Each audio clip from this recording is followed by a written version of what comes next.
Alors voici Blanchard Kalambay qui nous avait fait vibrer à Evere au mois de février avec un combat complètement fou où il avait été mis au sol à la première reprise. Il s'était relevé dans la difficulté pour sortir un gros KO. Je pense que c'était au troisième. Terrible droite. Un KO qui est resté dans les mémoires, hein, Patrick. C'était vraiment une très belle droite.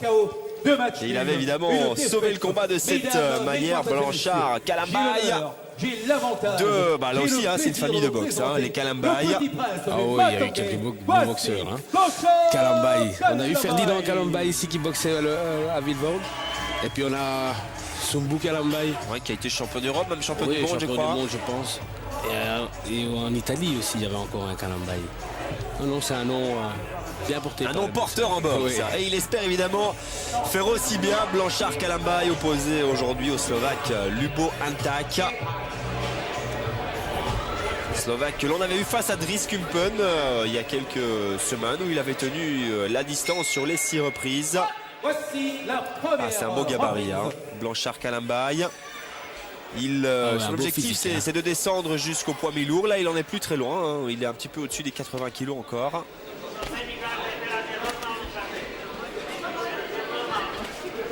Installé à Sedan.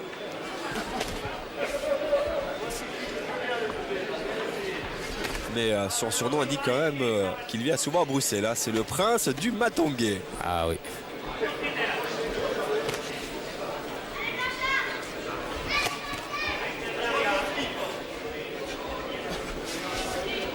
Au début du contact, là on voit, hein, il a cherché un petit peu la gauche, il essaye un peu de sentir l'adversaire, voir la façon dont on peut un petit peu le cadrer. C'est toujours pour un boxeur, c'est toujours très important, je dirais, de pouvoir sentir cette vitesse et un petit peu la frappe de l'adversaire pour pouvoir mieux cibler après.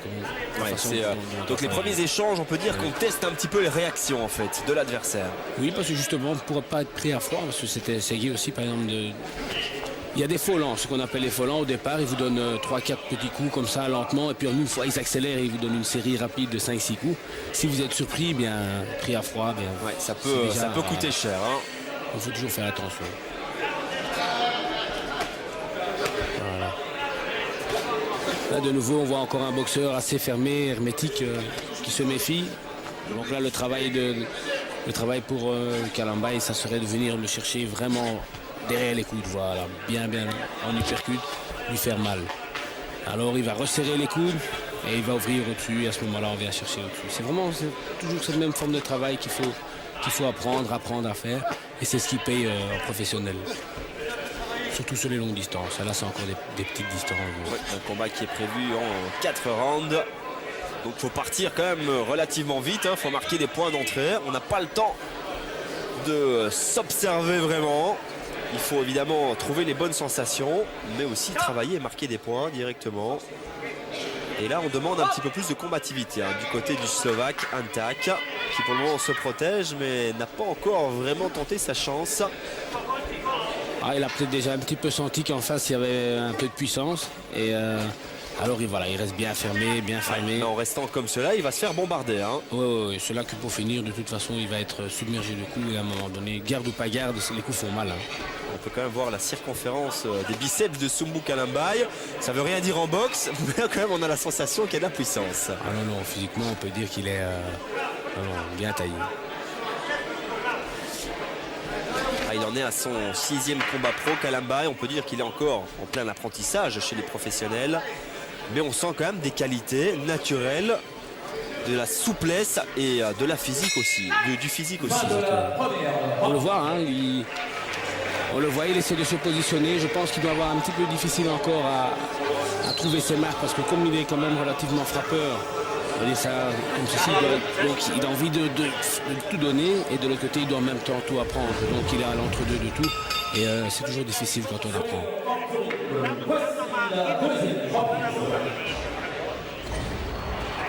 Deuxième reprise, alors Antak va devoir un petit peu sortir de sa coquille, sous peine quand même d'être mis sous grosse pression par Blanchard Kalambay.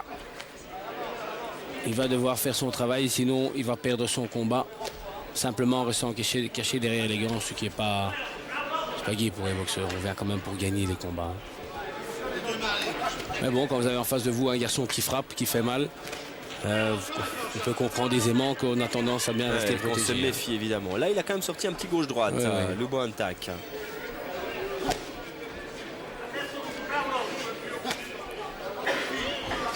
Le beau travail du jab. Hein. Bon jab de la part de Blanchard. Voilà, il prépare.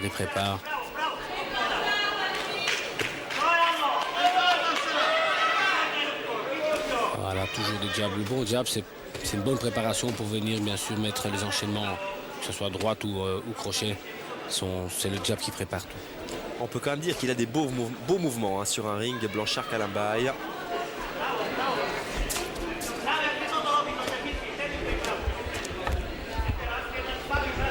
Attention au petit pas, excusez-moi Patrick, le petit pas de retrait en abaissant le bras gauche, c'est ce qui lui avait coûté cher hein, lors de son dernier combat. Il avait été surpris.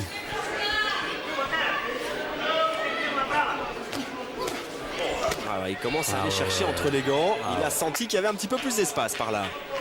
Voilà, là on sent quand même un garçon puissant. Hein. Là sur les uppercuts, il cherche. Et là, on peut dire qu'il lâche les coups et qu'il va lâcher la gomme là, Blanchard Kalambaye. Et bah, c'est un peu la faute d'Antak hein, qui répond pas, qui ne remet pas les coups et qui est compté. Et même bien en garde quand les coups rentrent comme ça dans les gants ou dans les bras, ça fait mal. La preuve à l'image, hein, il est coupé, Luboantak. Il n'a pas vraiment l'air d'être dans le combat et bah, Blanchard, évidemment, ne va pas faire de sentiment, il en profite. Ouais, je pense qu'il est coupé à l'œil. Et on va appeler donc le médecin pour juger de l'état de cette coupure. Mais ça paraît mal engagé pour le Slovaque Luboantak. Ce qui se passe aussi, souvent on est blessé. Pourquoi? Parce qu'on resserre les gants, donc là où on va dire les lacets. Exactement. Et quand les coups rentrent de plein fouet dans vos gants et que vous avez les coutures près de la figure, bien ça vous marque. Donc à la limite, c'est même pas un gant à Blanchard Kalambaye qui a fait les dégâts, mais ce sont les propres gants de Luboantak hein, qui viennent frotter sur les arcades. Parce qu'on voit bien que peut-être bien que c'est ça percute aussi. Ça peut arriver. Oui, ça arrive ici. Et là, le combat est arrêté, le médecin a jugé la coupure trop importante. Et on peut dire que c'était un combat d'entretien pour Blanchard Kalambaye. Hein. C'est son 6e combat pro. Ça lui permet de prendre chaque fois un petit peu d'expérience et aussi d'enrichir son palmarès. Ah, c'est super en tout cas. Là, on le voit bien. En tout cas, il a fait mieux que Dries Kumpel hein, qui avait gagné en 6 rounds. Là, Blanchard Kalambaye a mis fin au combat à la 2e reprise sans laisser Luboantak vraiment commencer le combat et rentrer dedans. Plus puissant. À revoir Kalambaye. Beau boxeur en tout cas. Beau boxeur Blanchard Kalambaye et qui est toujours très agréable à l'interview. Hein. On le suit dans les vestiaires. J'étais pas motivé. Moi, j'avais besoin que ça continue même au 4e round parce que les 2e round c'était pas terrible. Quoi. Et je voulais montrer un peu quelque chose, mais dommage. L'arbitre il a arrêté le combat. Tu nous as montré une belle série pour terminer le combat. Ouais, mais il y avait encore d'autres choses à montrer, mais on verra ça pour la prochaine fois. Ouais, tu nous as montré les uppercuts aujourd'hui, tu nous montreras quoi la prochaine fois? La prochaine fois, il y aura des crochets de gauche, des droites, machin, tout là. Ok, on te retrouve la prochaine fois, merci. Merci beaucoup.